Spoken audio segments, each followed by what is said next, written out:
Hi almal, soos baie van julle weet, as julle daar agter kan sien, ek hou baie van Star Wars en gewoonlik kry ek my goed by J.K. Friffs. Hy kry gewoonlik sulke speelgoed en novelties in die hande. So ek het daarso by hom nou die dag 'n paar goed bestel. En sien in hierdie box. So it's basically 'n unboxing video. Wat ek nogals like, en is gewoonlik Star Wars goed kry ek gewoonlik by hom. Okay. Eerste ding is 'n glas. Ons maak hom oop.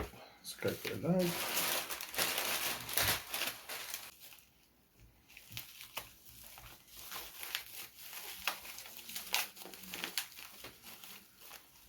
Vloetjie, wat jy doen?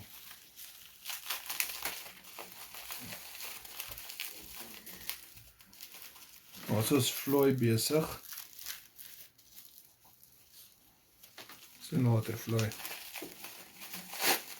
Is 'n Yoda Star Wars glas. So hy gaan op die rak. Dan next up is 'n R2-D2. Nog in sy box, maar okay, die goed het nie regtig waarde nie. Van 1996.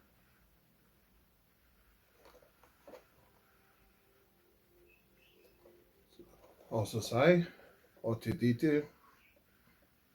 Hy gaan na die rak toe. En dan laaste is hier C-3PO. En hy is van 1995. Maar soos in sy gom het al losgekom, so ek sal hom heel moontlik vasgom en dan ook op die rak sit. Daar's hulle. Dankie vir die kyk. Bye.